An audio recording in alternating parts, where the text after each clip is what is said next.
In the world of soccer, there have been some truly dreadful teams, but none quite like Sporting Kansas City.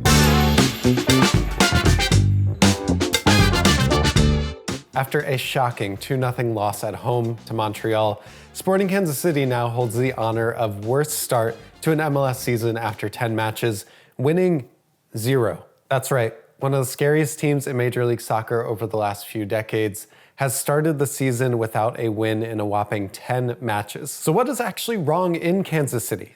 Well, I could say everything, and legitimately, you might have a case that that is correct. But today, let's focus on a few key aspects of what's actually destroying Sporting Kansas City's season. I don't know how you fix it.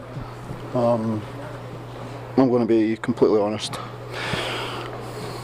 We just don't look anything like the team that we were. I don't know. I genuinely don't know how to fix it.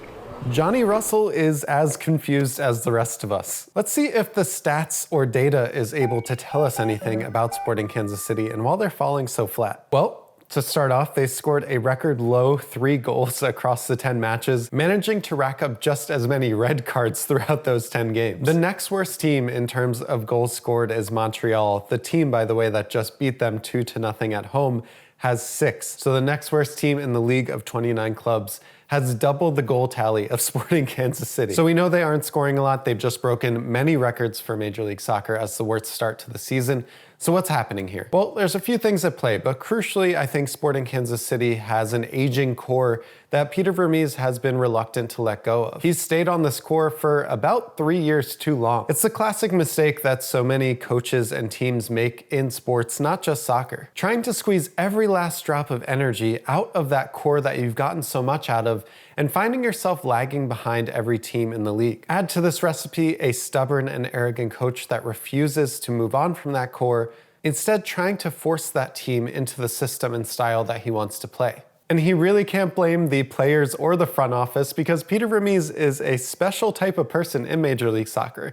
Not only is he the manager of the club, he's also in charge of all soccer operations. Meaning at Sporting Kansas City, he's responsible for roster management, for contract negotiation, for academy development, for player development. He has oversight of the second team, of the academy. Everything under the purview of soccer operations is Peter Vermes' responsibility. Now call me crazy, but that seems like a lot for one person to take on that has a primary responsibility of winning matches and getting a team to lift trophies. Let's talk a little bit about his tactics because Peter Vermes is stuck in a 4-3-3 possession-based system. He likes his team to build slowly from the back and his fullbacks to integrate into the attack and add width to the front three. He's done the same thing for the last decade, essentially playing the same exact style and tactic that entire time.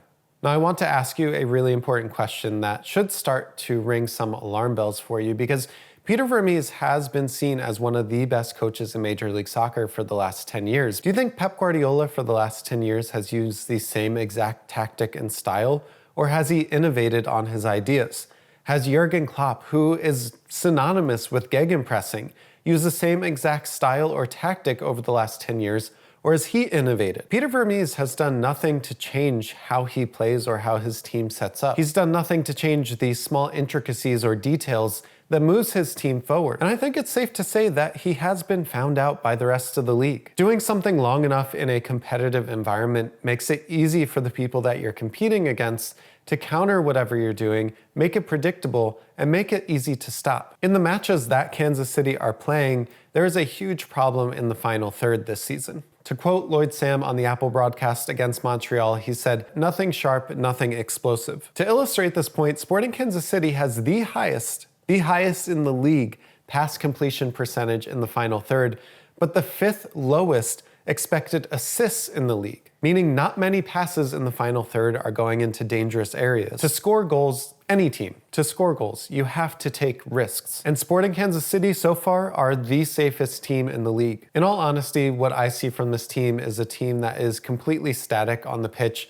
and offers very little resistance in defense and attack. They tend to take mind-numbingly low chance shots at goal, and in some of the goals that they've given up, it looks like they're barely trying. So let's take a look at some of those goals. Let's take a look at Montreal's first goal in the game last weekend against Sporting Kansas City. The left midfielder is holding up the ball and looking for a forward pass. When he looks up and sees what he sees, I honestly can't believe what I'm seeing. He sees that there are 4 Montreal attackers and only 2 defenders on the defending line. An easy pass into the forward space allows the 2 Montreal attackers on the right side of the pitch to attack that space with no resistance. And the most damning piece to all of this is that only 1 player on Sporting Kansas City was hustling back to stop the shot. Each player highlighted here is jogging. Then in the second half, Sporting Kansas City is down 2-0. Shalhoub gets a ball into space and muscles his defender off. He takes the ball into a hard angle to goal, but Sporting Kansas City's attack aren't there to help crash the box.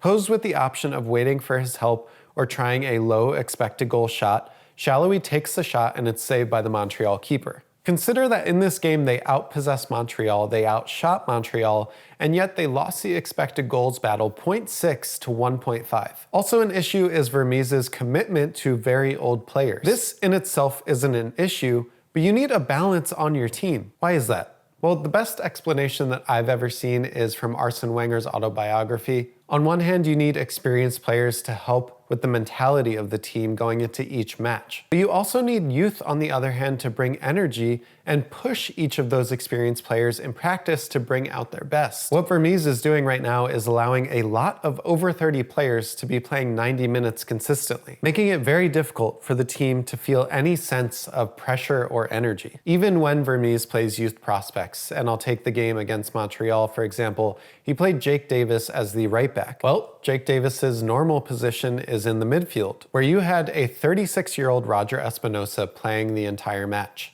Vermees is a club legend, and his long list of achievements have earned him some job security. But even he knows that in this business, your job is always on the line. So what is next for Sporting Kansas City? Can they turn it around, or will they go down in history as the worst Major League Soccer team ever? The fans are understandably upset as well, and they're not holding back. Calls for Vermees to step down have been growing louder. But can you really blame them? Make sure you're following what happens next in Sporting Kansas City's season. And remember, when it comes to Major League Soccer, there is always hope. Or is there?